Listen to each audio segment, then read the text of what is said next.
I'd like to welcome everyone to the regular meeting, Moose Lake City Council for Wednesday, November 14th. And I'd like to start with the Pledge of Allegiance, please. I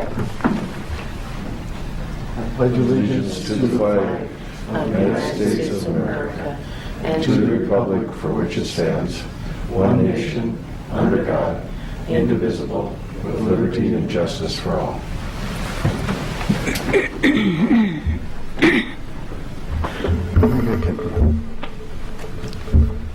Back that up a bit.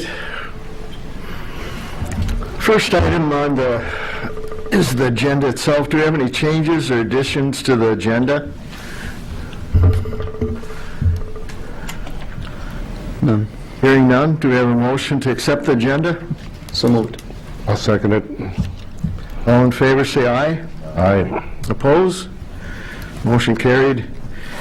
On number 2, consent agenda. We have 2A1, October 10th, 2018 City Council regular meeting minutes.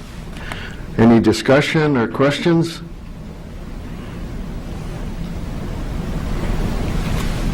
Hearing none, do we have a motion to accept the minutes? So moved. Have a second? I'll second.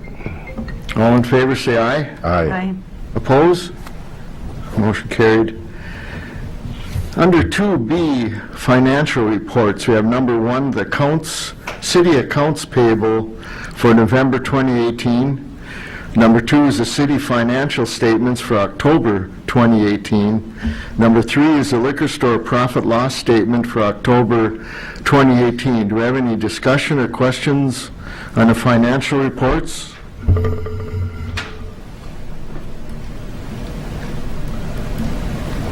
Hearing none, do we have a motion to accept? So Go ahead. so moved. Second. All in favor, say aye. Aye. Oppose? Motion carried. Number 3, public comment. This time is reserved for comments from the public on matters not listed on the agenda. And please keep your comments to 3 minutes. Anyone wish to speak here today? Yes, I do. Can you come up to the podium, please?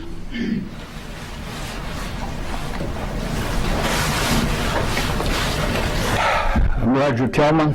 I moved to Hillside Terrace in August to what was supposed to be a nice, quiet senior citizen section of the park. Everything is going very well up there, except we have one idiot that drives an over-the-road truck, probably 500 plus horsepower motor, 2 nice big stacks, and he starts that thing at anywhere from 3:30 to 4 or 6 in the morning, and wakes up at least 9 idiot people, of which I am one. And I would like to know how many on the council would put up with that without trying to get something done to resolve this. And this is clearly, if nothing else, disturbing a piece of a lot of old people up there. And why is it allowed, I don't know. He supposedly is breaking no noise laws, but I didn't see anybody measure or get a noise reading on his truck at 3 o'clock in the morning when there's 8 of us laying awake listening to that truck run. I would like to see something done, put an ordinance or something that he's got to get that, take it to his terminal where he belongs, not up there on the hillside. That's not a truck fueling or processing area or nothing, so I would like to see something done. I didn't move to Moose Lake to get woke up at 4 o'clock in the morning the rest of my life, and especially the winter now, he's going to run that thing most of the night to keep it warm, so I just wanted to see what you folks think of that. Thank you. Thank you. So, Mayor? Yes. So this is a semi, Roger? Yes, sir. Okay. Well, don't we have an ordinance on? Tim, could you maybe fill the council in on a little history? I think my understanding is that this person has lived there for 6 years. Lived there for 6 years. He does drive a semi for his work. He does not set his schedule.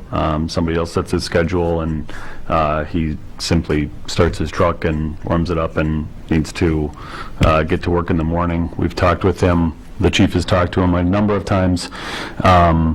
His response is that he runs it for 15 minutes, lets it warm up, and then drives to work.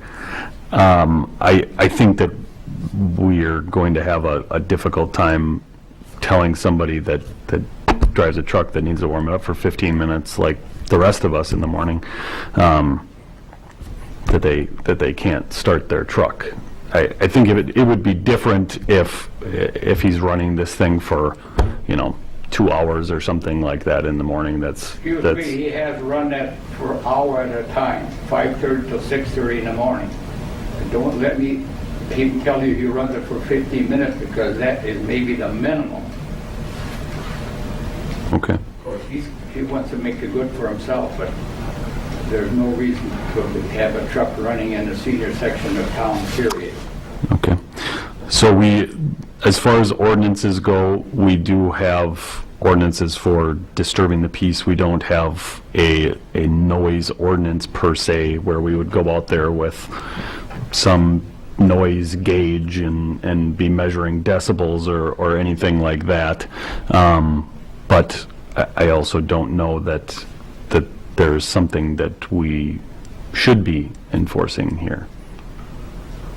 Mayor, do you remember, didn't we do an ordinance on trucks that they could not be in residential areas because of the weight, for one thing, breaking up the roads? And I thought And so waking too, up. but I had him check through the ordinances and we don't. sure we did. And I know, Chris, do you remember us? I just remember the Jake braking issues we were having. Yeah. To stop the Jake breaking. We have a question. Where exactly is this truck being parked? Is it like, Ma'am, it's right behind the quilt shop on the hill, okay, and across, he parks closer to the 90-year-old guy on the other side of the street than he does to his own bedroom. And there's 9 of us who are over 80 that has to listen to that sucker every morning. I think that there's a number of communities that allow people with semis to park in a residential area, mainly because they own their trucks and they can park them at their home so long as they have enough room. I would have to say that Barnum, Sturgeon Lake, Kettle River, all of these places are there's no rule against parking a semi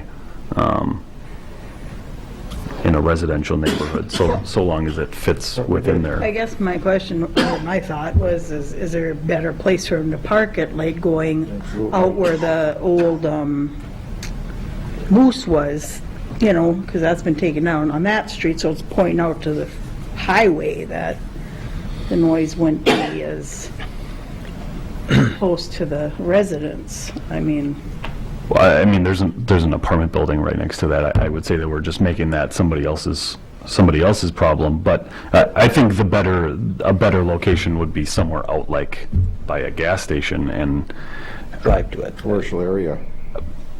but I guess we're then telling him that he needs to drive to go start his truck, and just pushing this down the line. I think we're causing issues for him. I think what we're ending up doing is we're picking sides between residents when we do that. So one man has the right to wake up 10 old people any damn time of the day he wants to. I would say that a better idea would be if the council would like to pass some sort of resolution that is a little bit broader than a one resident versus one resident. I think that would be a better choice. As it stands right now, you have come and spoke with us, and we have spoke with the other resident, and right now it's just one resident against another resident. That's all that we have right now.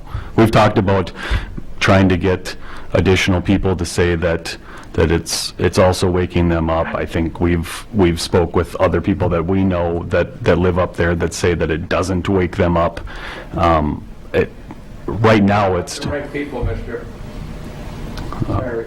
Okay. Let me, go ahead, Mike. I just can't get it out of my head, because I know, Bryce, we've talked about this before, because it was the semi up by the funeral Mortuary. home. Yeah. Was an issue, remember? And there's a few others through the years of complaining running their trucks in a residential area. We scoured the ordinances, and I just could not find a violation anywhere with it. There are other people that do park their trucks in town. You know, on the city streets, you know, first, second, third, they're going to block a driveway if they were to do that. But this is on private property. There's another industrial building right there. The truck driver says they get deliveries at all hours, Region Electric. He said there's no way he runs his truck for more than 15 minutes, that fuel being almost $4 a gallon. He said he also needs to plug it in the wintertime. And he's also said that he is looking to build, you know, a home in the country. He's just trying to save up money, but he's a hard-working guy. Been very approachable every time I've dealt with him. He said he put a different exhaust system on his truck to make it quieter. He says it's not that loud. He says he just idles down the hill when he leaves. He's got no other complaints other than Mr. Tillman. There's just no violation that I could find, sir. Thank you. And again, he has lived there for 6 years.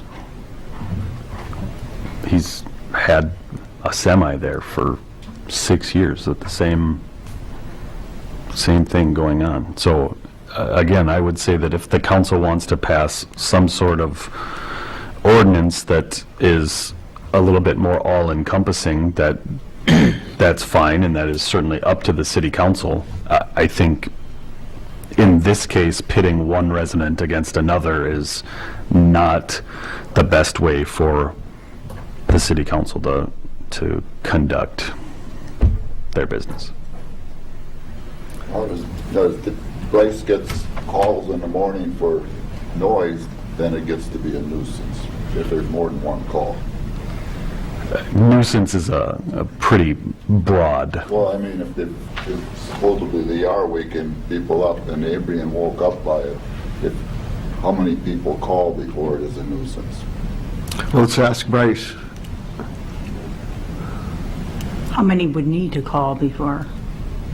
The ordinance says... I don't know that there's a number, but I guess I haven't read. It addressed it. I thought it said several, or it didn't. I don't believe it actually gave a number of 5 people or 10 people. But this is the first complaint we've gotten on this issue, and the trucker's parked his truck there for 20 years. Well, I understand that, but I mean, you know, as far as whether he's got a gentleman has got a right to complain on it, yes, but how many other people does it actually bother? If you get so many complaints, then does it come to a point of that you have to do something? Well, I think if one person habitually claims, he makes a complaint, that's not a bunch of complaints. It's one No, person. I know that, that's what I mean. So at the moment, we have one official complaint. Yep. I guess my analogy would be somebody living next to a railroad tracks, you know, a train goes through at 2 in the morning, after they've been there a while, they don't hear it. I am just about a full city block from that truck. Between me and that truck are 4 other houses. The closest one is about 55 yards from that truck.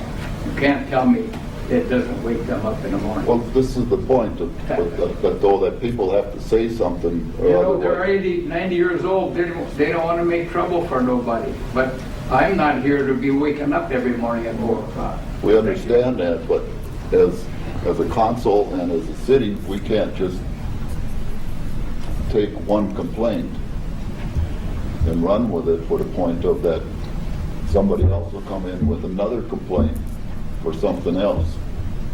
Well, I understand at your this is point, kind yes. of, to me, common sense that that truck wouldn't, the driver would have enough brains not to park it in the residences, waking up 9, 10 people every day.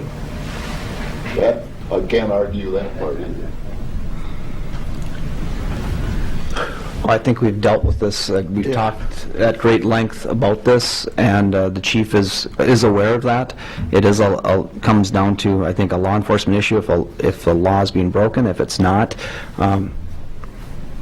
then we'd have to revisit Right. any ordinances. But I think we've well extended over the 3 minutes that we've had for public comment on an issue that's not on the agenda. And it doesn't mean that it's not an important issue to Mr. Tillman and possibly others. We have it now in front of us, and if there's some ordinance that we can move forward with, fine, but it's not going to be an ordinance that just is going to be punitive to one person. So, I think maybe is one solution that you can take as maybe some next steps from us. How about I call some of the local communities and see if anybody bans semis in residential areas.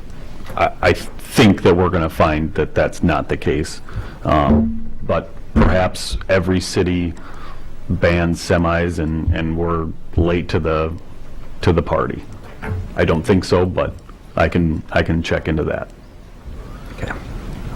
Bryce, I'd like to ask you a question. I probably asked it to you before, when we first got the complaint on this.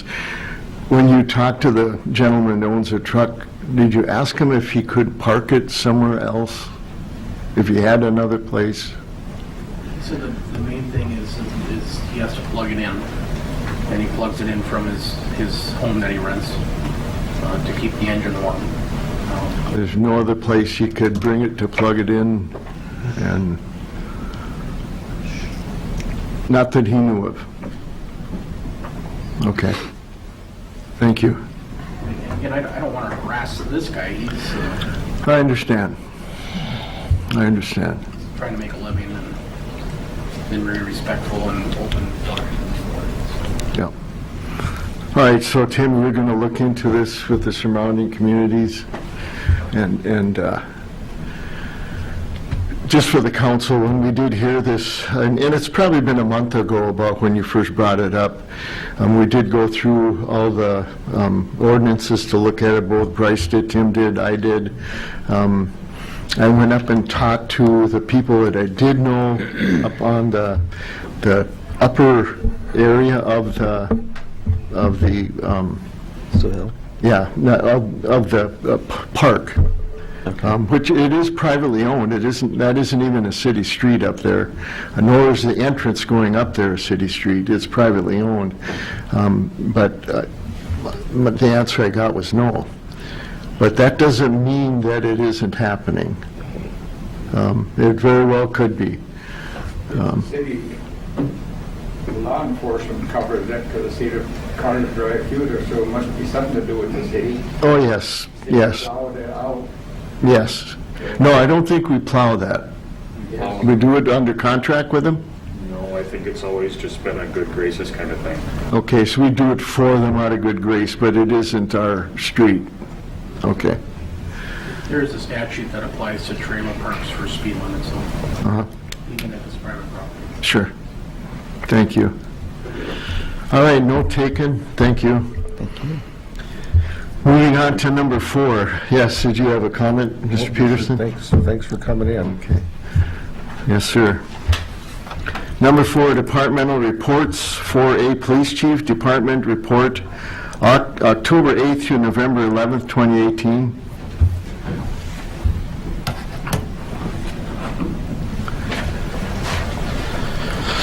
Mr. Mayor, Council, thank you. Usually for a month that's historically pretty quiet, it's been very busy. A lot of calls, a lot of investigations, just a very busy month. Always a lot of traffic with deer hunting and moving right into the holiday season. That usually is a very busy time for us. find my notes here. Our new squad car has arrived. I just got word today that it is going in on Friday to get built. It takes about a week to get all the electronics installed.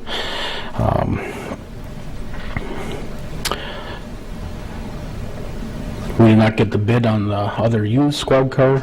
I don't know what the actual price that it went for, but I know like Floodwood PD, they bid quite a bit more than we did, so I don't know who got it, but it obviously didn't go for what we hoped it would. So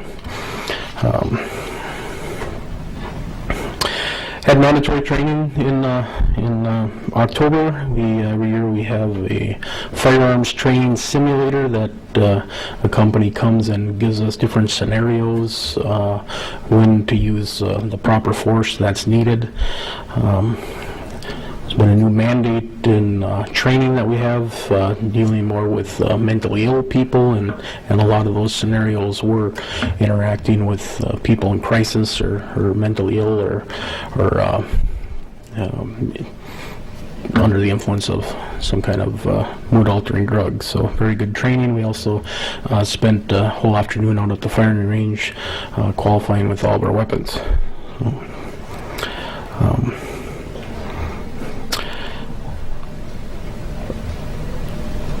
I'd like to participate in a program called Shop with a Cop this year. It's a really neat event. I know Cloquet does it, and I think the Sheriff's Department helps them out, but it's pretty much to get donations to help underprivileged kids and families to buy them gifts and make it a wonderful holiday season. So a lot of these kids, through no fault of their own, don't know all the joys of Christmas that a lot of other people do. So I brought this up with our Kiwanis Club 2 weeks ago, last week, and they were all in favor of it and graciously donated $250 to the event. When I got back from the Kiwanis meeting, I got a call from Moose Lake Beverage Company that said that they had $500 to donate to it also. So that's wonderful. I'm also asking that the city, out of their donation fund, donate $100 to this project. I don't know if that has to be on the agenda, Tim, or not. We can just do it when you're done speaking. Okay. But pretty much we're just going to work with Human Services and school counselors and find needy families or children that we can help and take them shopping with our officers up at Shopco. So don't have a date picked up, don't have all the details compiled yet, but we're working on it, and I think it's just going to be a wonderful event. So Yeah, I think between like National Night Out, the shirts that we just ordered, and all the other different times that the police department gets involved in the community, I think that's a number of the reasons why our police department is very well respected and very well liked and appreciated in our community. I think this is an easy way for us to get involved, for our police department to do not only a good deed, but also to just get out in the community for more positive reasons rather than anything else. So we have about $3,655 in our donation fund. I would certainly say that this is worth a donation from us, and I think it's a really, really cool idea that the police department decided to participate in. So, yeah. So you're looking for a motion not only to participate, but also for $100 donation? That's what I understand. Sure. Yeah. I'd like to make a motion that we participate in the Shop with Cop, but I would like to increase the donation to $250. Second that. Any further discussion, questions? Wonderful. It's what community is, so thank you. Thank you. All in favor, say aye. Aye. Opposed? Motion carried. Thank you.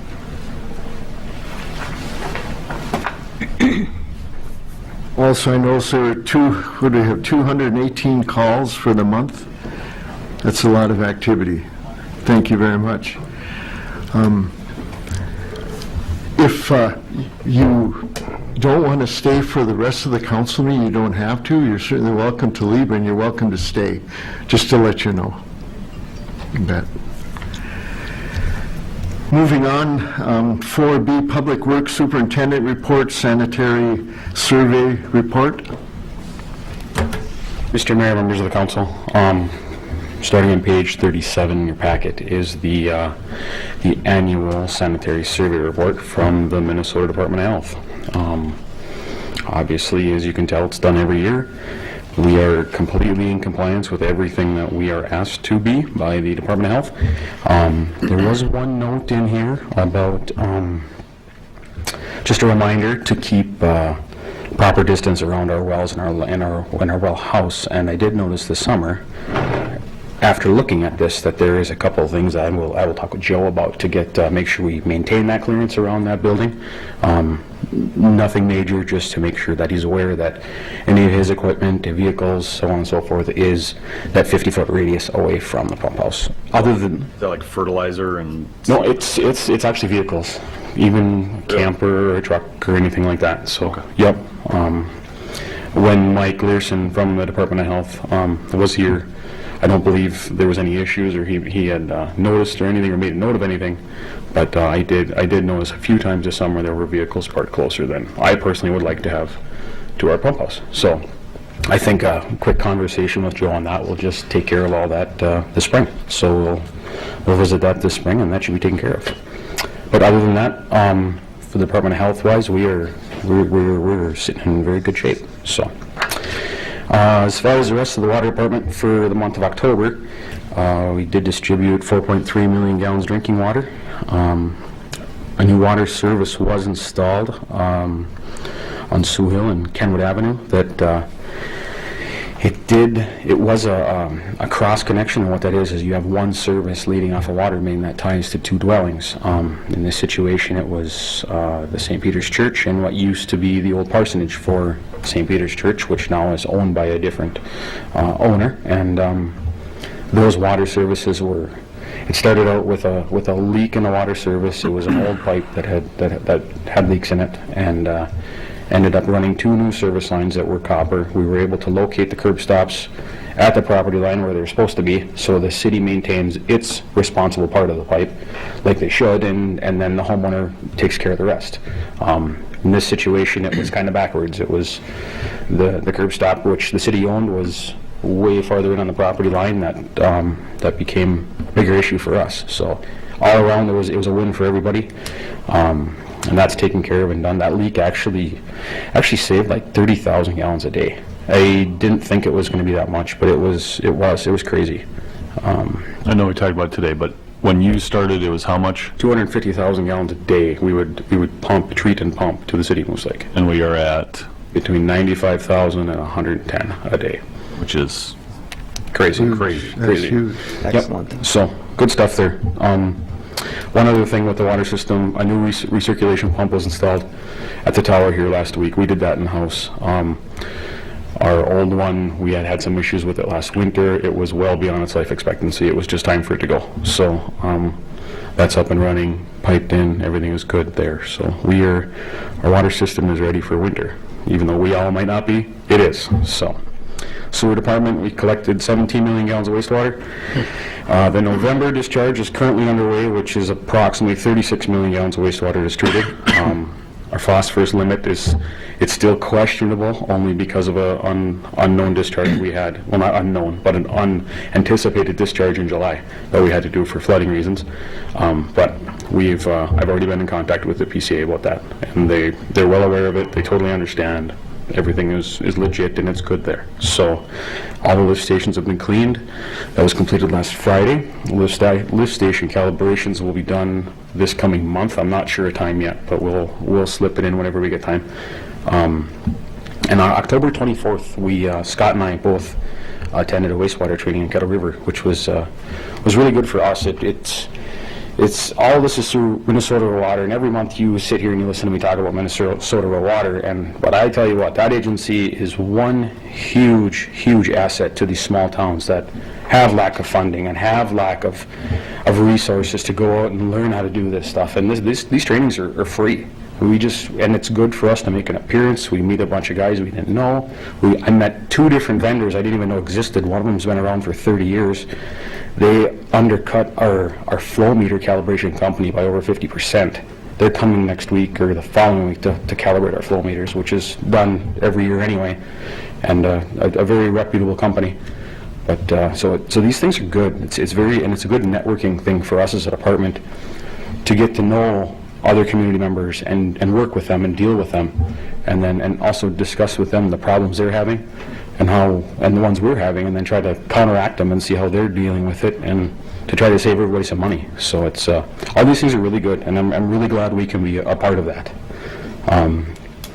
Street department, the street CIP program was scheduled to start yesterday. With the snowfall, we kicked it off until next week, hoping that the snow will melt and we will be able to get that done next week. Snow and ice removal started last Sunday, and everyone's not excited about that, but that's just the way it is. So, pothole patching was completed the week of the 29th, and our manhole patching was also completed last week, so that wraps up pretty much most of our summer work. So, You want to talk about the district backhoe? yeah, so, October, it was the day after the last council meeting, wasn't it? 11th. Yes. Yeah, Thursday. I don't remember. The Windermere Sanitary Sewer District had an issue with the lift station that had failed. Our gravity system ties into theirs before it goes into their lift station that they own and maintain. Our piping network is the lowest section of the entire system up there. So basically what happened when the lift station shut down, the wastewater started backing up and we ended up having a spill. This is in Kenwood North, by the way. Yep, sorry, Ken. That's okay. It was noticed. Number one on our permit, absolutely number one, is to report any spill of anything over 5 gallons of wastewater immediately to the PCA. That was done. The report was filed with them. Everything was fine. I just finished the rest of the paperwork for our discharge monitoring report for October today, actually. That kind of wrapped all that up.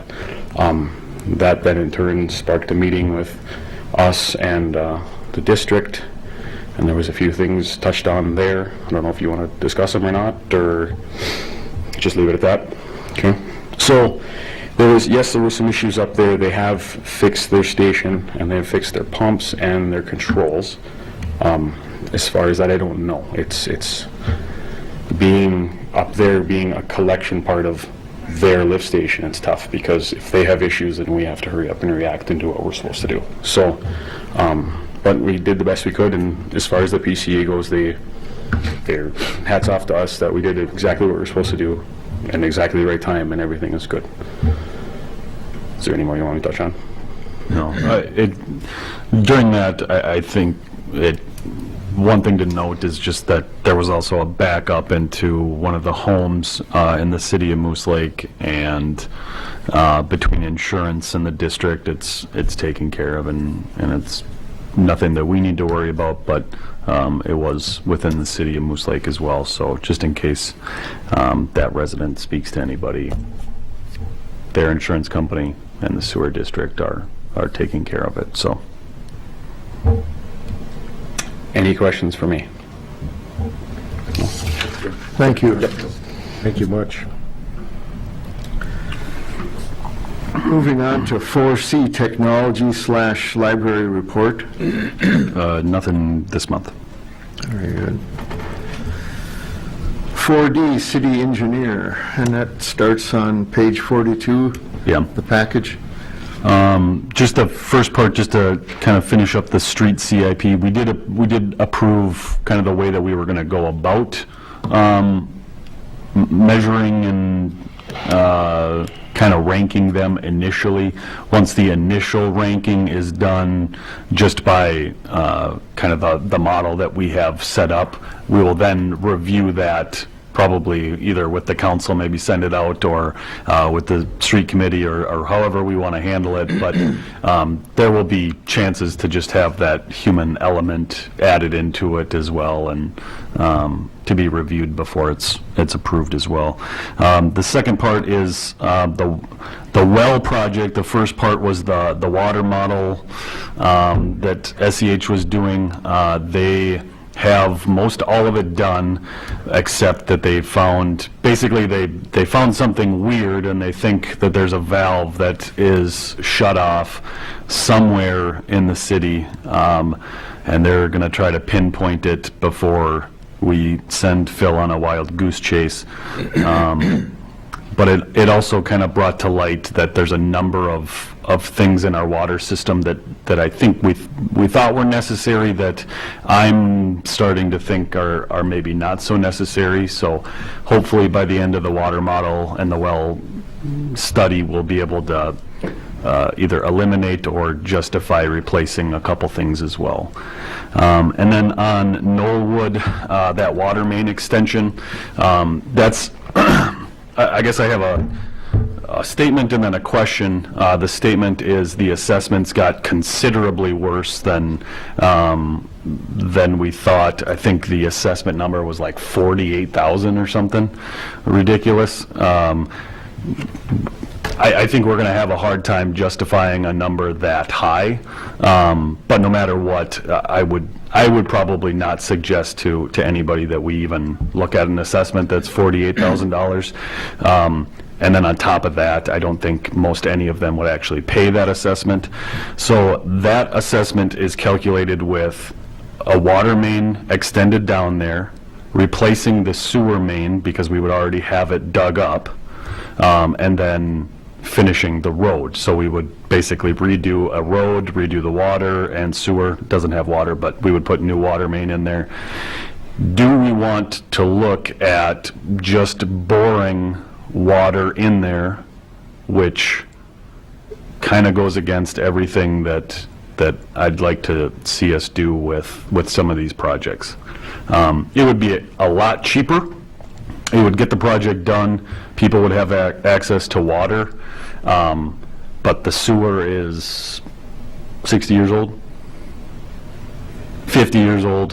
The road's in pretty rough shape. I think if we're doing it, we either do it or we don't. So something to think about, I guess. The engineers basically brought this up in the context that when they finish their report for these assessments, at the end of it, they have to put their opinion on whether or not this is a good project. And I told him not to put his opinion on it. I asked that he simply bring it to a council meeting in a draft format before he even puts his name to this, to make sure that everybody's clear on what we're talking about, because that's a lot of money. So that'll probably get done within say a month or two, and we should have something presented here. And that's it for the engineer report. Got a question, Tim. The things that you found that probably aren't necessary, is that because of expansions and upgrades in other areas of the system? Nope, it's because they're either broke or stuck open when they're, so we have pressure reducing valves. Yeah. One is stuck open, so we're not actually ever reducing the pressure. One is broken, and then the one in the booster station is also broken. So we went 3 for 3 on pressure reducing valves that are not doing what they're supposed to. So my question would be, if one we locked open so that it doesn't ever reduce pressure, that one clearly should not be there. The one on Sioux Hill is locked open because it's broken, but it's not breaking anything, so I don't know that we need to justify having that one. And then the one in the booster station, that one's locked closed? Or is that one locked open too? No, that wasn't opening. That one wasn't opening at all. Operating properly, no. So that one's broke the other way. That one we might need to have, I Where's guess. the station, at Booster Station? Kind of by Norwood, kind of Yeah, Twin Lanes. 800 Lakeshore Drive. Okay. Okay. So it's closed, it's not doing anything. Not working the way it's supposed to. That one's just not working the way that it's supposed to. The other two are either locked open or broken open. Okay.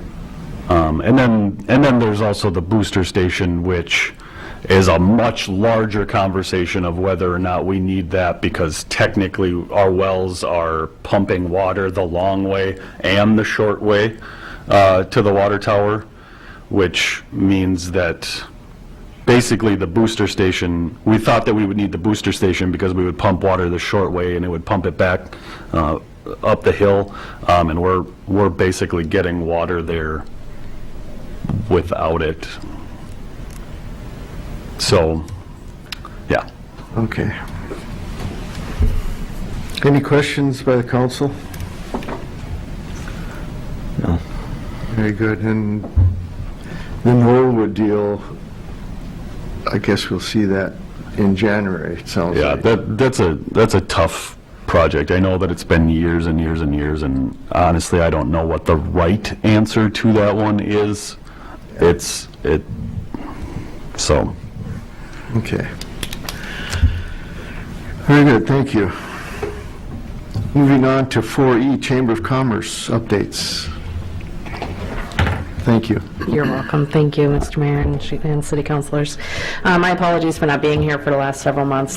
When we move the time, it does fall into my work day, and my boss gets a little cranky with me when I'm not there. So the chamber, moving into the wintertime, we're not quite as busy. So this is kind of the time of year that we work on maybe updating processes, procedures, and things like that. So we're busy with that.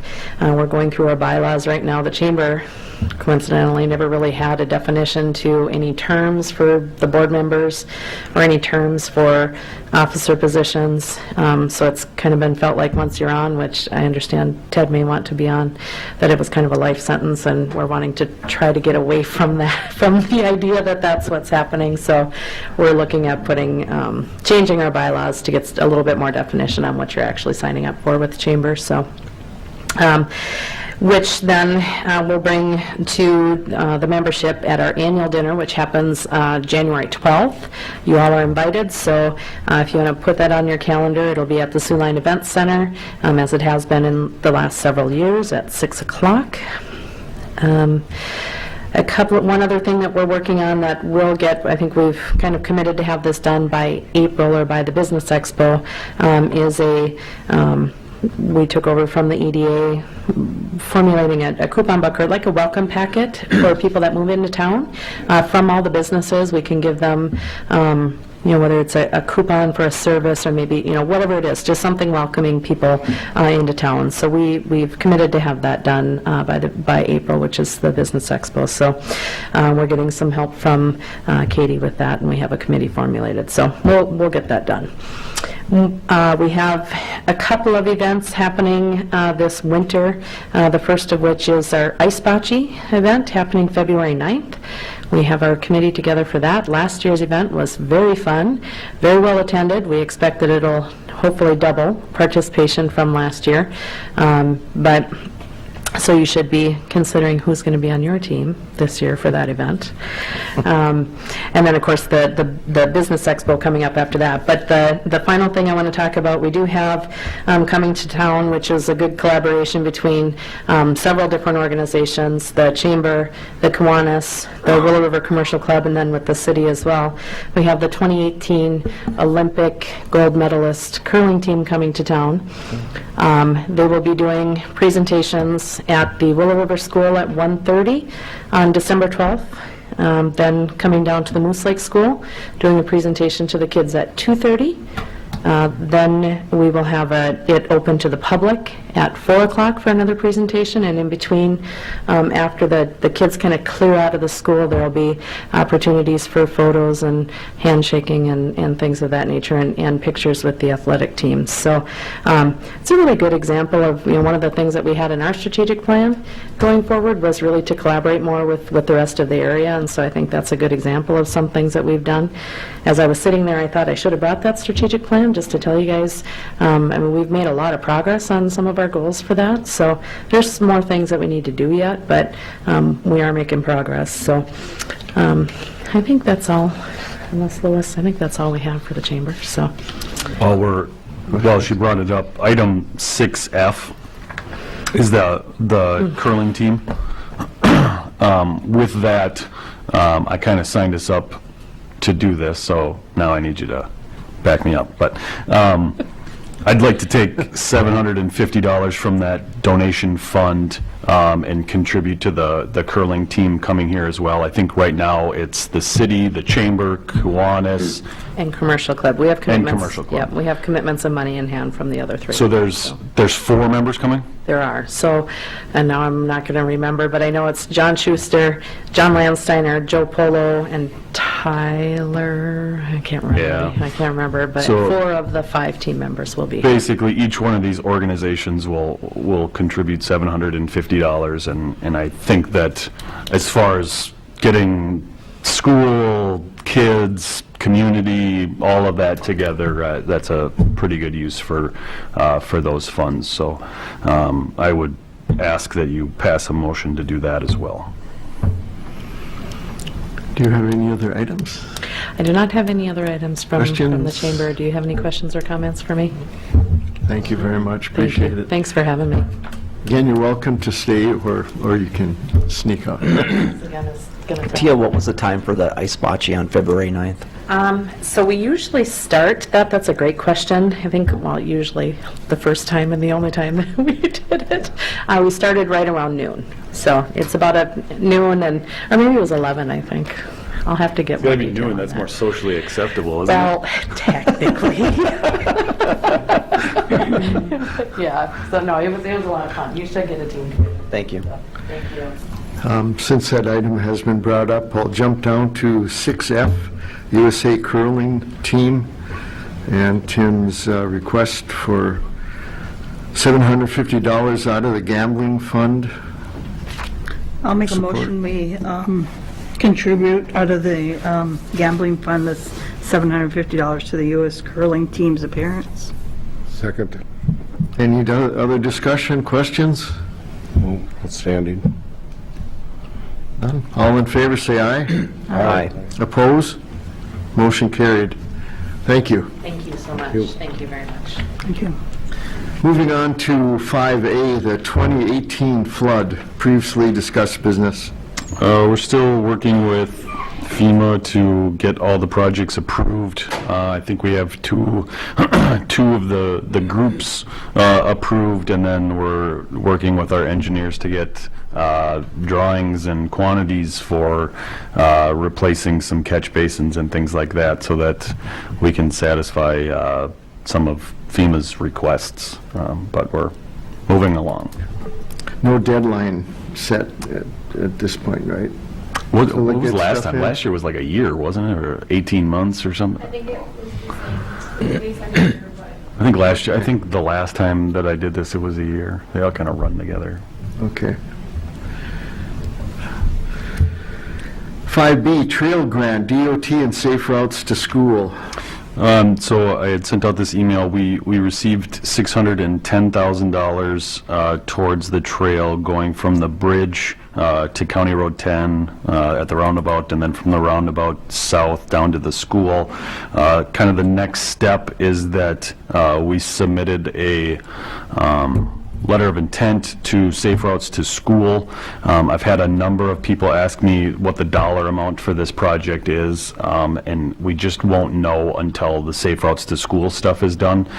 So the grant that we received from MnDOT is only for work done within within the highway right-of-way. Safe Routes to School grants make you go all the way to the school, so it just kind of increases the scope of the project.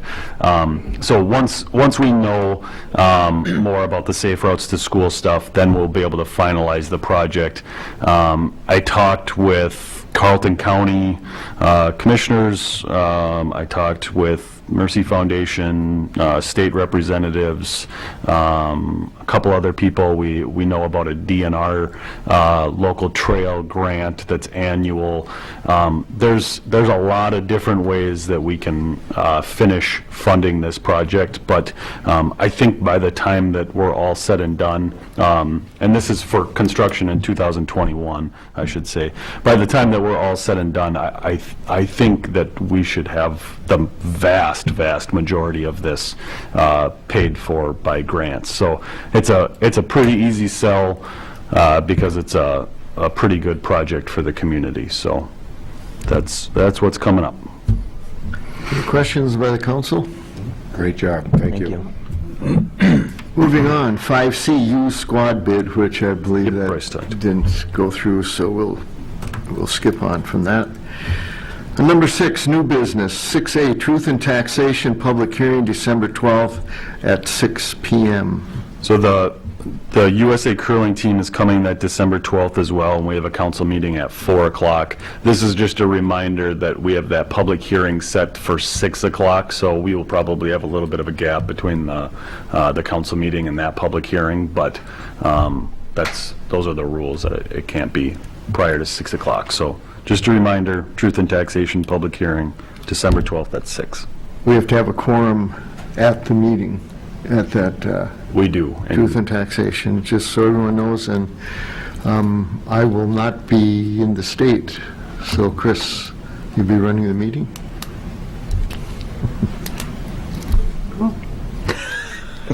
Just so you know ahead of time. Moving on to 6B, Resolution 18-11-02, canvassing municipal election returns and declaring results.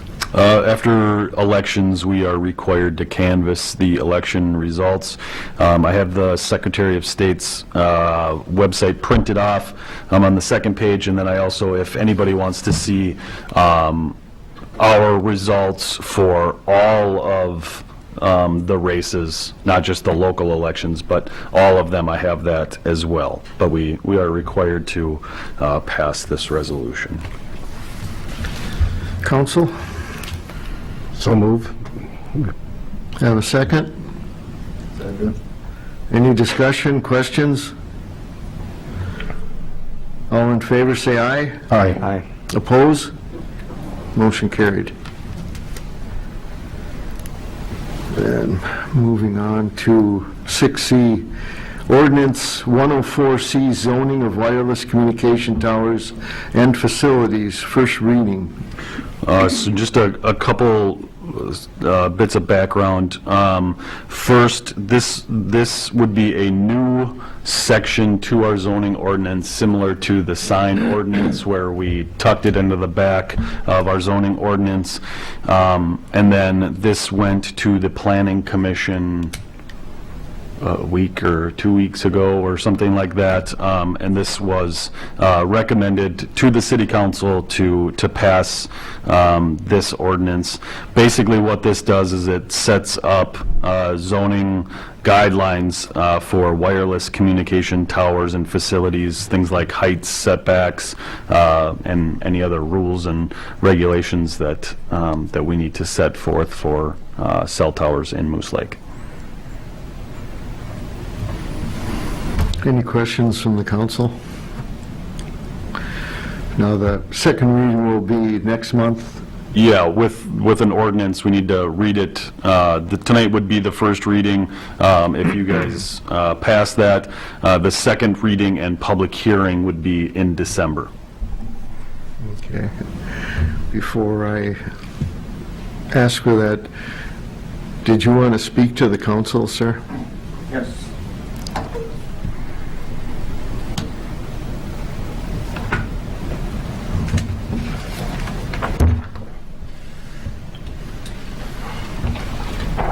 Thank you. Thank you. Thank you.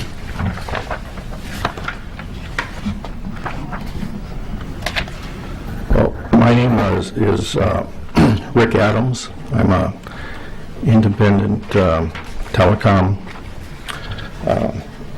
consultant that Verizon had hired to bring a new facility into the city of Moose Lake. Kind of the background on that is we were working on a spot that with the high school, or with the school district, and come to find out that the city did not have an ordinance that would allow a wireless facility anywhere within the city, which is a direct conflict with the Telecom Act of 1996. So I started working, gave that information back to the city. I visited with the Planning and Zoning Board a couple times to see how we would make an application for that site. And after those meetings, I had a couple conversations with the mayor and another individual on the Planning and Zoning Board. And they explained to me why they thought that was a bad site. And I actually agreed that it probably wasn't a good site because of the history of the site, not because of the physical characteristics of the site, but because of the history with that particular site. So you got to realize when you're working with a company like Verizon or AT&T, you're not working with one person. You're working with a group of people, a group of managers. So I got on, had several conference calls with Verizon and the different managers. And some of the people on the call wanted to sue the city to get the permit, which, in their opinion, they thought they could easily win a suit like that. Some of the people, more like myself and some of the salespeople and public relations people said, we had the conversation that it'd be better to try to work with the city rather than force the site down their throat, because once you build the site there, it's there to serve the city and its residents, and you don't want to start a divisive situation where you got residents opposing other residents. It's just not a good, healthy situation to go into and try to market the product to. So it was my recommendation to work with the city, and I came to the city council to ask that we work on an ordinance. But what happened since is this ordinance that was drafted did not really include any of the carriers in the drafting of it. Typically, when an ordinance gets drafted, or if you're going to work with other carriers, you would assign a working group and then have 2 or 3 meetings with that working group and come up with an ordinance that would kind of fulfill the needs of the city and put the restrictions in place that the city administrators felt would work well with their city. But that didn't happen in this case. What happened was the city went out, got an attorney out of St. Paul, drafted an ordinance. I showed that ordinance to Verizon, and Verizon's reaction was, we're going to pull the site out of the city. So they told me a week ago to turn in my time, and that they would not participate anymore in this ordinance or try to put the site in the city limits. So I turned in my time and got paid for my time.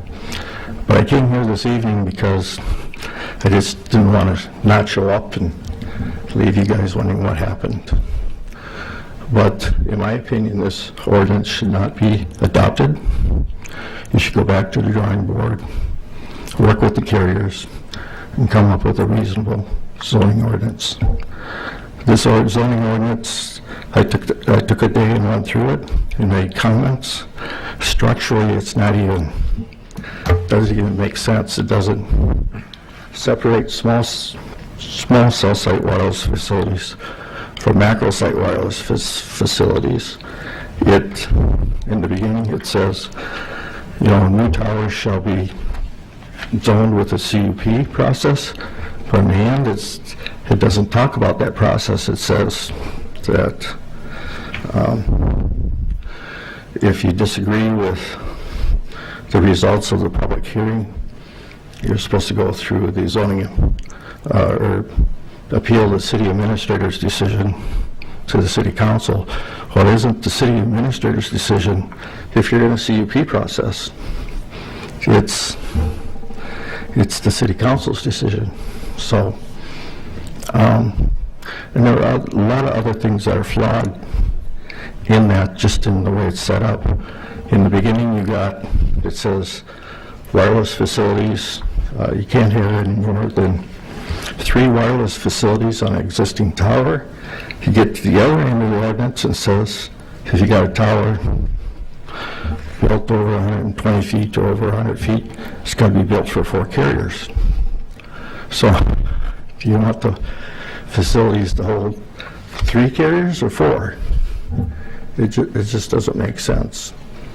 And then, just the way it ties in with your proposed right-of-way ordinance. The proposed right-of-way ordinance says that if you're going to have a site, your first priority is to look to see if you can put the small wireless facility out of the right-of-way for safety reasons. But your other ordinance, this part, this 104C, does not allow that, except if you're put in an industrial zone. So I took a day, made a lot of comments. Besides the ordinance being flawed, it's just overreaching. You would never, if a gas station came in here and said, I want a CUP, and you had in your ordinance, well, we'll give you a CUP for a gas station, but we're going to review it in 5 years to see if there's better technology available, like electric cars. You may not need a gas station anymore there, so we can decide to revoke your permit. Well, you never get anyone to invest the money in the gas station for only a 5-year commitment. So, this ordinance should not be adopted. You're better off staying the way you're at rather than getting into a complicated situation. That ordinance is 28 pages long, and your whole zoning ordinance at this point is only like 100 pages. You're going to add 28 pages to it. I just don't see how it would be administered properly, or how you'd even be able to interpret it. You go into some of the things like you're conflating small cell site wireless facilities, like, if the facility is 26 feet tall, you might get away with asking that you can measure the RF radiation off that site annually.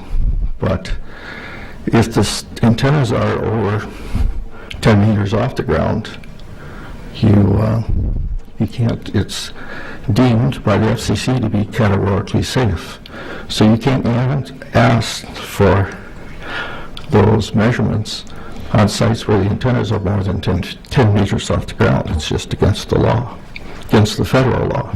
So the other thing you have in there that's kind of a thing that can't be applied or complied with, you got a statement in there that says you need a qualified engineer to verify that you're going to meet all the local zoning codes, state and federal laws. Well, what type of engineer has the ability to look at all the state and federal laws to see if you're in compliance with them?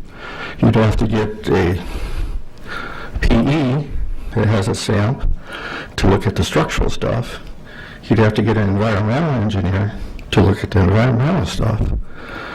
But then how about the FCC laws and the state laws? You'd have to get an attorney to do that. These companies just don't. There's no way to comply with that part of the ordinance. Now you could ask, and you do ask later on in the ordinance, for the applicant to verify that they're going to follow all the laws. But how do you get an engineer to verify that they will be following the laws? It just doesn't make, it's just an impossibility. So that's why, if you take the time to read through, you can see that that ordinance is really flawed and be very hard to administer and very hard for a carrier to come in and comply with. So, in the end, you know, someone made the statement that, well, we're doing this for Verizon. But you're not doing it for Verizon. You're doing it for your residents so that they get better service and more capacity for that service. So it's you know, if you look into the future, and sometimes it's hard to do, but I've had 25 years of looking into the future on these issues, or 25 years of experience, and it's just very, very difficult to comply with this ordinance, to administer it, and then to so what happens is the effect is you're going to have substandard wireless service in your city. And if every city around here had the same problem, it might not be in that bad of a situation. But with Sturgeon Lake, Rutledge, you know, a lot of towns, even a tenth the size of Moose Lake, getting better service, eventually your residences and your businesses are going to notice they have substandard service. And at that point, if you had adopted this resolution and then you decide to relax it so you can get service, you're still 2 years away from getting that service. And this is a very real situation I'm talking about, because next week I go to a township north of Cass Lake that hired an attorney out of Minneapolis to do an ordinance that doesn't fit with their rural township. And, you know, they come to a situation here 8 years later, they say, geez, we don't have any service up here. What's the problem? Problem is they got a bad ordinance. So next week we're going to fix it. But it takes time to fix it, and then once it gets fixed, and you get a carrier to budget the money to come in to fix the problem, they're still 2 years away from getting a site built, because it takes them almost 2 years to get through the NEPA process. So I would recommend that the City Council does not adopt this ordinance, and they either don't do anything, or the right thing to do is to sit down, appoint a subcommittee, and get serious about doing a real ordinance that works for the city. So now Verizon, since Verizon is not paying for my services this evening, anything I said or didn't say is my opinion. It's not Verizon's opinion. But I think it's important for you folks to know really what's going on and not just be settled with, well, we passed the ordinance and Verizon walked away and not know why. So. Okay, so would you guys like to send this back to the Planning Commission? Well, just wait a minute before we say anything like that, Tim. Does the council have any questions how the ordinance was developed? I would have a statement that when he came up and said that there wasn't input, he sat at the Planning Commission meeting. His input was that the cell tower needed to be higher in the ordinance, and we changed that. So there was input. I understand that you were representing Verizon at that time. Tonight you're not. Things had to be done, I think, in a faster pace than what we wanted in a lot of ways. I felt strong arms sitting on the Planning Commission by Verizon. This is what you will do, this is what you have to do, and that's not the first time. Tonight is not the first time you mentioned suing the city of Moose Lake, which puts a bad taste in my mouth. I don't think that big companies should come into cities and threaten them and then say, well, I have a great ordinance for you. That doesn't breed trust in my viewpoint. I found it rather tasteless, but I certainly would not want to go forward and put an ordinance together that isn't complete, and I think that whenever we do receive information that wasn't on the agenda, our policy and procedure, or our procedure is to read that and have a month to digest it. And the proper place probably would be to bring that back to the Planning Commission to make sure that we haven't made mistakes. So that's my statement. And I guess I would agree, and add one quick statement, which is there is one reason and one reason only that this ordinance is here, and it's because we were told that it's illegal for us to not have one. Whether this ordinance is the best ordinance written or the worst ordinance written, it has the sole purpose of protecting the residents of Moose Lake. That is the only reason that this was ever written or even thought about. Now, if Verizon would like to pull out of having an antenna in Moose Lake, it sounds to me like we have a month or two to reconsider this.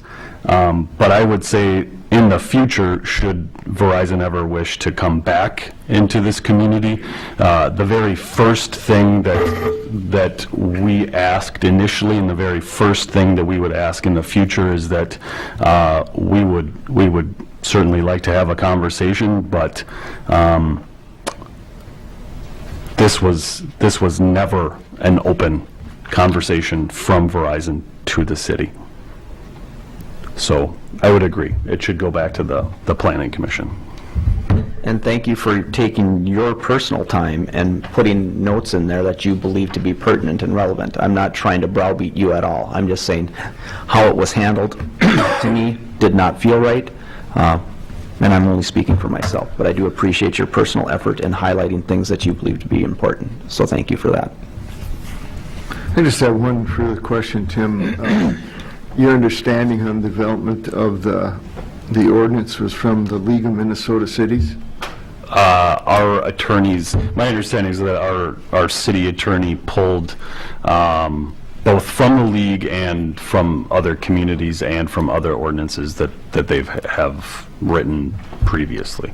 So just so the council know, and it wasn't something that was just made up, it actually came from past history, and it wasn't just the law firm. They did look at League of Minnesota Cities and ones that have been developed already, just for your information also.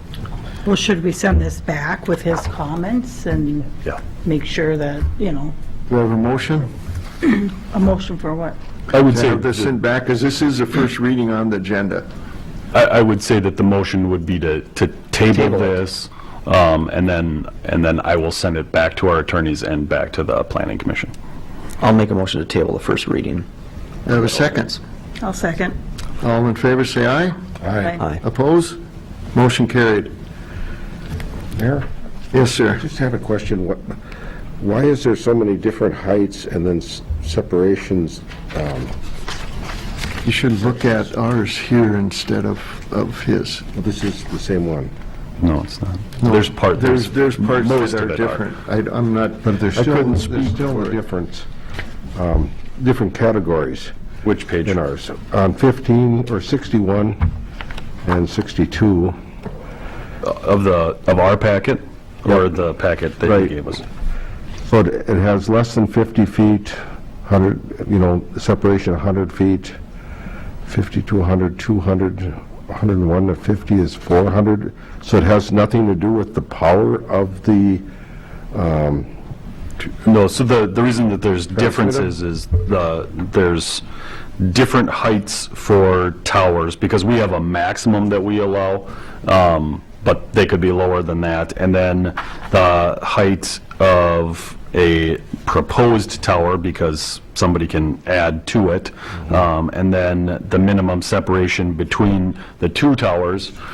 So for instance, the parcel that we were looking at was like a 13-acre parcel, and the minimum separation, let's just pick one, is 400 feet. Well, then I guess technically you could put a few of them on there. So the minimum separation of those, and then the height of those, yeah. Okay, so it isn't on the power, so that if you had so you'd always go by the greatest separation. So if you had a shorter tower versus a taller tower, you would be... Well, you'd have to look at what the height of the existing tower is on the property, the height of the proposed tower is, and then the minimum separation between those two. These are all wireless towers then, we're looking at, standalone towers? So when we talked with Verizon, he described 3 different tower options that basically that you could put up. There's a few different options depending upon the height. Okay, so there could be wires then too, okay. But there again, that won't work with small cell sites. You can get by with that at macro sites, but your small cell sites won't work, that separation. So The small cell stuff is an entirely separate discussion. I see that there's quite a few comments in here about small cell stuff, and we did talk at the planning commission that small cell is certainly something that we will need to look at. Our right-of-way ordinance gets into it a little bit, our co-location agreement gets into it a little bit, but this ordinance probably won't work for small cell stuff, so we would need to create something else for that. one last comment, if I may. The reason why I only talked about the height, because I just got that ordinance at that meeting. I didn't have time to read it, other than we got into height discussion. The height discussion you said was that Verizon planned on doing, I thought you said 150-foot tower is what they had told you. So our recommendation at first was 120 feet, and we did lift that up, and you said you could also do a one-time second tower on there going up an extra, what was it? An extension. So an extension. So we did listen to your recommendation on that. But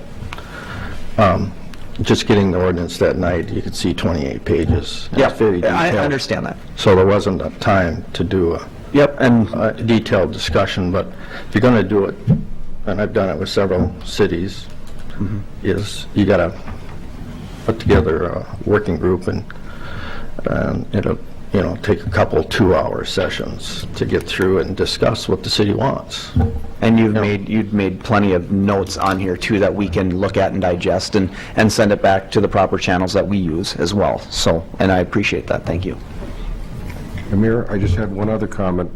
With the initial packet that we got from you, it didn't show any pictures of towers or what we're looking at. What are they going to look at, like if they're going to be on a standalone power pole versus, are they, and that would help us a lot in making decisions, because I did go through it thoroughly. I'd be willing to come back and work with that group and bring pictures and talk about the different types and there are different types of small cell sites, and they look differently. There's different types of macro sites. But, it just, there's, like I said, the language, I hate to beat up on someone else's work, but it is flawed, and it just needs to be looked at differently.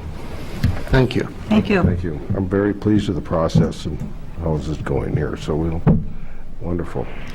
Did I complete the motion with voting? Yeah. It is done, okay.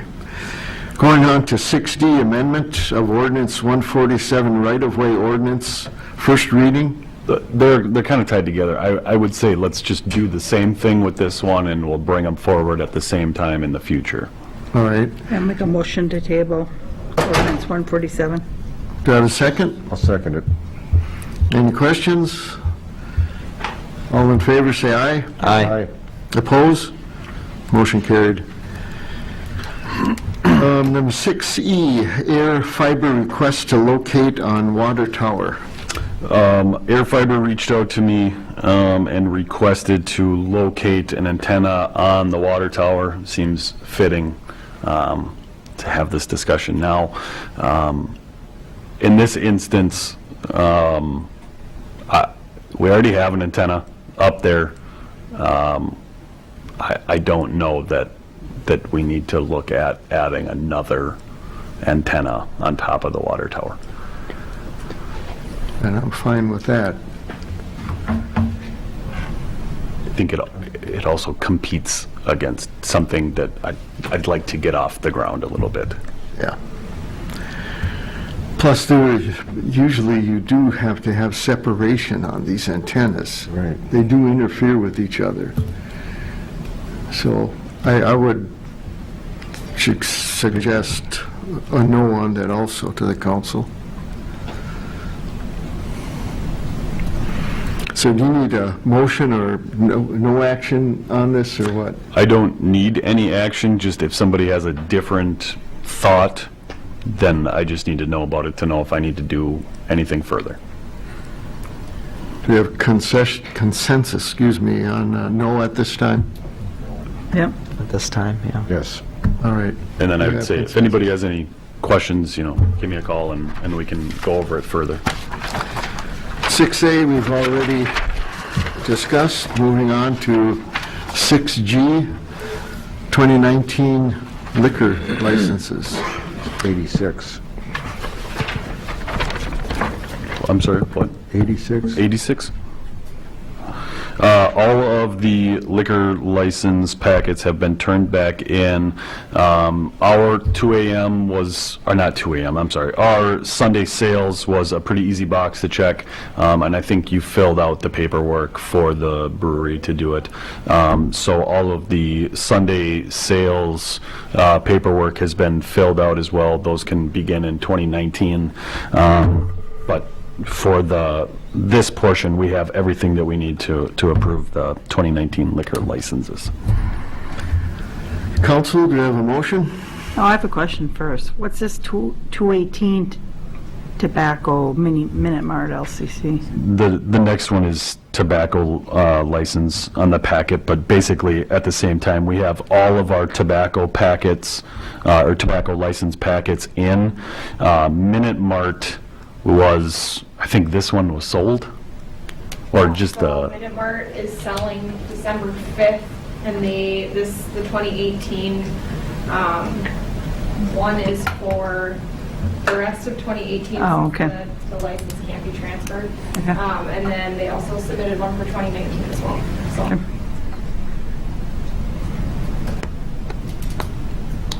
so we need a motion to approve both liquor and, One at a time, Yep. right? Yeah. I'll make a motion, we approve the 2019 liquor license for the 5 entities listed. Do you have a second? Second. Questions, discussion? All in favor, say aye. Aye. Opposed? Motion carried. 6H, 2018 tobacco licenses. I guess that would be 2018 and then 2019 as well. I don't know if you want to separate out the one. 2018 and 2019 tobacco licenses. Do we have a motion? I so move that we approve the 2018 and 2019 tobacco licenses. Do I have a second? Any questions, discussion? All in favor, say aye. Aye. Opposed? Motion carried. 6I, December 24th and 31st holiday schedule. Both of these holidays fall on a Monday. Both of them we are off, or we are scheduled to have off for a half a day. The 24th,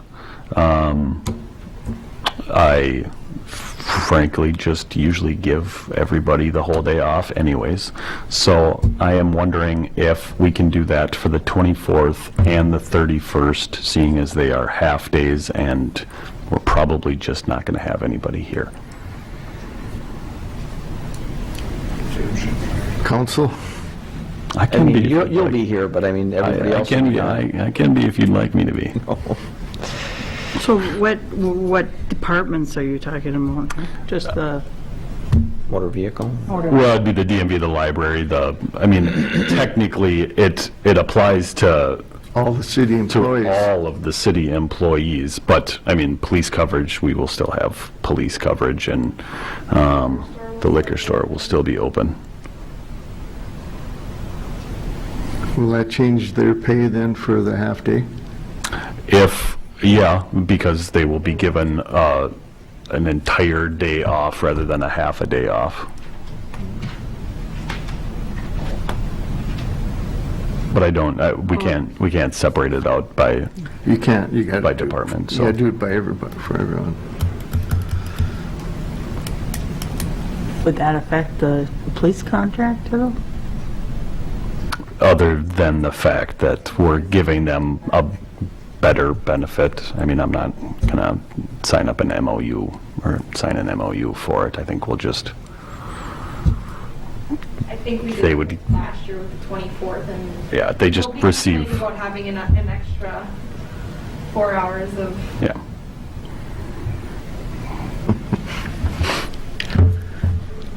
Very good. Council?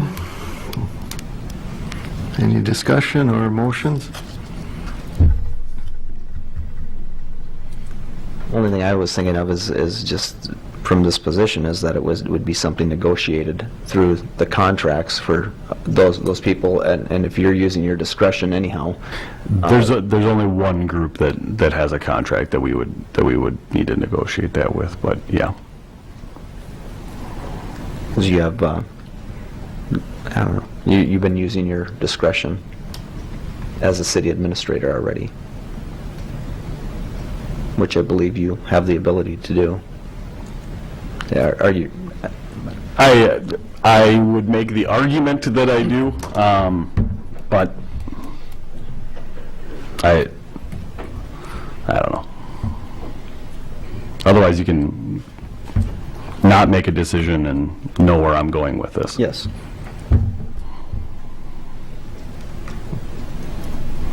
Given discretion. It's inherent with the job. Yeah, I would say it is.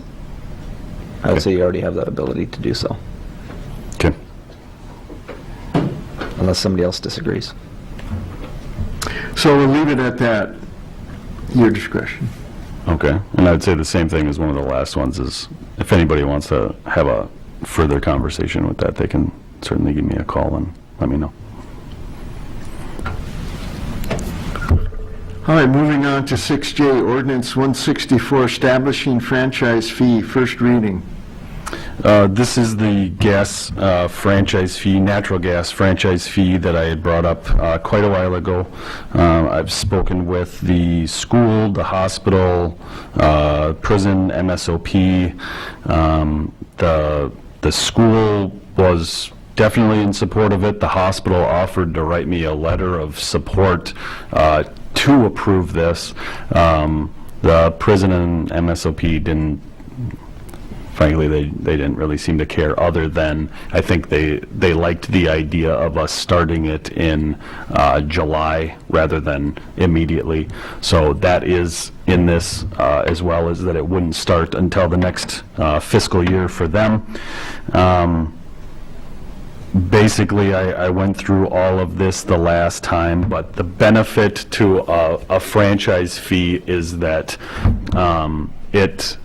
it goes to 100% of Moose Lake rather than just the 30% that we can tax. So if we did the same thing, if we raised the exact same amount of money through property taxes, it would be a much larger impact to residents than this is, because we get a large chunk of the money from this franchise fee from the nonprofit entities or the state facilities or the hospitals or schools or what have you that are not currently paying property taxes. I think that because it has two different fee structures as a part of it, it does allow the residents to contribute into this, as well as the larger entities pay a much larger portion through usage, where residents would not really see a difference from usage. So I think it covers all of the parties involved. I did include other communities that Minnesota Energy has that have franchise fees, so you can see the difference in how they charge, and then also communities down in the cities. It is entirely up to each community. It is, they are set up a million different ways with an incredible amount of differences, whether it's a monthly meter charge or a usage charge or anything. So I do think that this works best for our community because it lowers the amount going towards or coming from residents. So. Questions by the council? Second reading will be next month. And a public hearing, correct? Correct. Thank you. 6K ARDC representative request. That is on page 95. Just ARDC has a member seat that is for Carlton County communities under 10,000, and they're seeking a representative, so just informational for you all. I sat in that position for a number of years and it was a very interesting position, and you do see a lot, learn a lot in the region. So if anyone's interested in that, is kind of an interesting position. I think the form to fill out is on page 96. Moving on to 6L, closed meeting pursuant to Minnesota statute. And I think before we go into that, are we going to... Do you want to go through the rest of it? I think we'll finish the rest of this and then we'll go into the closed portion. Right now, there's 7 reports and correspondence. I think it turned into... We'll go down to the next one. Nothing under 7 right now. Number 8, committee and board meeting minutes. A is the Moose Lake Power special meeting minutes, September 11th, 2018. 8B is the Moose Lake Power regular meeting minutes, September 18th, 2018. C is the Moose Lake Planning Commission meeting minutes of October 24th, 2018, and D is the Moose Lake Economic Development Authority for October 10th, 2018. I turned in the fire department, but that'll be in next packet. Next packet. Under 9, under announcements, the regular Moose Lake City Council meeting will be Wednesday, December 12th at 4 p.m. Right here, Moose Lake Economic Development Authority, Wednesday, December 12th at 12 p.m. at the City Conference Room. Moose Lake Water and Light Commission regular meeting Tuesday, November 20th, 3 p.m., the Water and Light Office. Moose Lake Housing Redevelopment Authority Board, December 10th, 11 a.m. at the Hillside Manor Office.